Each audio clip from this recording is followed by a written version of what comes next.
primeiro semestre de 2020 com certeza estará registrado nos nossos livros de história como um período de talvez 10, 15, 20 anos de transformações em 2 ou 3 meses. Impressionante. Trabalhando na área de planejamento estratégico, eu nunca vi uma mudança de cenário tão grande quanto essa que está sendo observada. É um período surreal. Ninguém acredita. Se você voltar ao ano passado e contar que isso poderia acontecer, as pessoas iam falar, é um sonhador, é um lunático. Mas eu acho que desse momento que tem muitos aspectos tristes, de perdas de vidas, de perdas de negócios, enfim, uma depressão que as pessoas têm passado, lições interessantes podem ficar.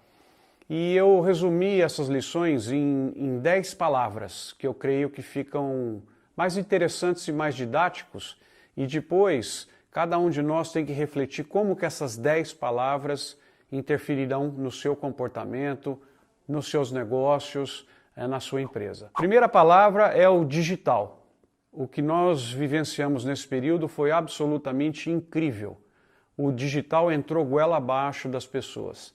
Nós vimos as escolas, universidades, indo para aulas online em 15 dias, tendo que se adaptar. Nós vimos a presença de plataformas comerciais sendo criadas, nós vimos a presença de muitas empresas montando as suas áreas digitais, tudo isso num curtíssimo intervalo de tempo, até para salvar os negócios.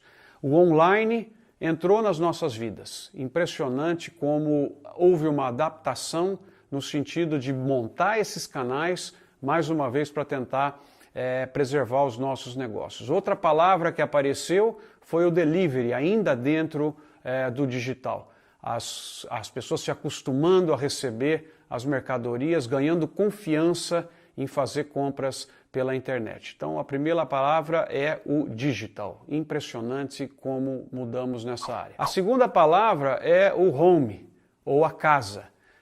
Também incrível. A mudança do trabalho das pessoas para dentro das suas casas com a política de isolamento mostrou que muitas coisas são possíveis. Mostrou que reuniões que antes se acreditava poderem existir apenas na forma presencial, foram feitas.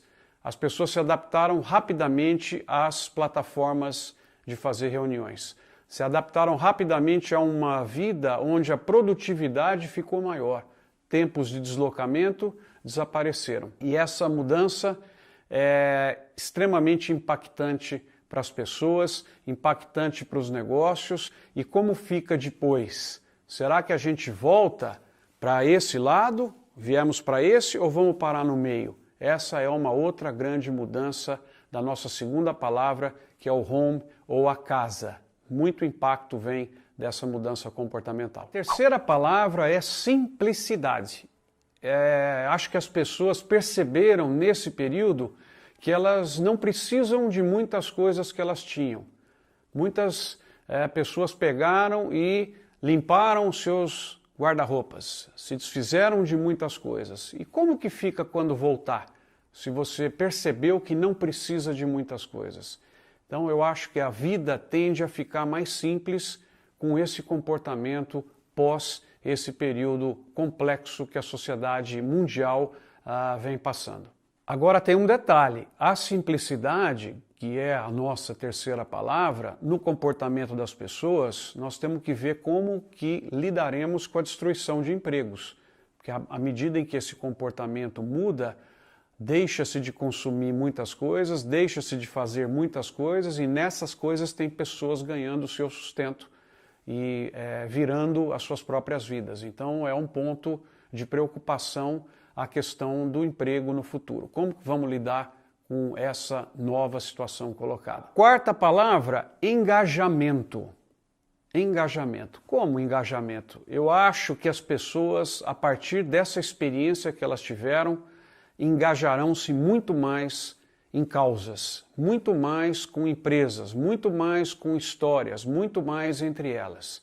É um comportamento onde vamos valorizar as avaliações que fazemos das coisas para que outros possam ver.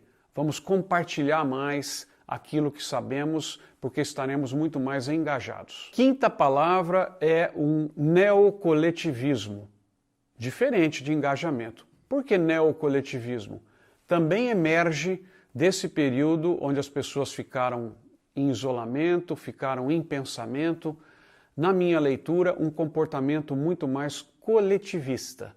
Com isso, modelos como cooperativas, associações, aglutinações para fazer ações em conjunto acontecerão muito mais. Isso também trará um impacto grande nos negócios. A sexta palavra é neonacionalismo.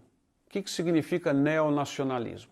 Também penso que emerge dessa situação uma valorização daquilo que é feito no teu país, daquilo que é feito na tua região, na tua comunidade, no teu bairro. Vamos ficar mais bairristas, valorizando o turismo no Brasil, as coisas feitas aqui, políticas que serão criadas no sentido de substituir produtos importados que fizeram falta num momento como esse, devem também emergir na sociedade. Então estaremos muito mais nacionalistas, até pelo movimento de união que aconteceu e está acontecendo para superar as graves crises em que a sociedade brasileira está inserida nesse momento. A sétima palavra que fica entre as 10 que eu selecionei desse período de reflexões é infotoxicação. O que será essa palavra? Nesse momento, nós estamos infotoxicados, informação vinda de todo lado, grupos de WhatsApp, da televisão e muitas delas tóxicas às pessoas. Então, houve nesse período também um aprendizado na possibilidade de selecionar em como fazer para filtrar e receber exatamente aquelas informações que eu preciso. Então, infotoxicação também foi selecionada para estar nas nossas top 10 palavras que deixam mudanças a partir desse período. Oitava palavra, monitoramento. Não temos dúvida de que a nossa vida já é e será muito mais monitorada a partir de agora. Seja como vem sendo pelos celulares, por câmeras, por entradas em locais específicos, e eu creio que a sociedade, em troca da segurança, vai estar disposta a abrir mão um pouco da sua privacidade. Então, monitoramento é uma das palavras que ficam como legado desse período complexo aí para a nossa sociedade. A nona palavra é sanidade. Aprendemos muito nesse período sobre vírus, sobre bactérias, sobre higiene, e esse é um comportamento que vem para ficar, seja nas nossas casas, como em restaurantes, em comércio. Criará muito mercado para alguns produtos, no sentido de que as pessoas exigirão sanidade, seja no alimento, na limpeza dos locais onde ela vai frequentar. Então esse também é um legado que fica desse período. E a 10ª e última palavra é natureza. Acho que todos nesse período ficaram mais ambientalistas, se aproximaram mais da natureza, passaram a perceber detalhes, de pássaros cantando, de variedades de árvores e outras coisas mais que estavam aí, mas naquela loucura do nosso movimento anterior não tinham sido percebidos. Então a natureza é a 10ª palavra das que eu selecionei. Onde que eu uso isso tudo? Vocês tiveram aqui agora a leitura, uma seleção difícil para eu fazer de 10 palavras que eu queria deixar com vocês. O quanto que cada pessoa que está me ouvindo foi impactada ou será impactada por essas 10 palavras é uma das dúvidas que ficam. Quantas das 10 palavras impactarão as pessoas também é outra dúvida que fica. E por quanto tempo essas 10 palavras ou menos palavras impactarão o comportamento das pessoas é a terceira dúvida. Eu confesso que essas 10 mudaram um pouco o meu comportamento e eu estou vendo outra perspectiva depois desse período. Um exercício importante agora, sob a ótica de administração, de planejamento estratégico, é entender como que essas 10 palavras 10 prováveis mudanças comportamentais afetarão os negócios, criando ameaças, criando principalmente oportunidades para nos colocarmos. Espero que essa reflexão tenha sido útil para você nesse momento difícil. Entender um pouco o que outras pessoas estão pensando sempre ajuda, e esse foi o meu objetivo ao gravar esse vídeo.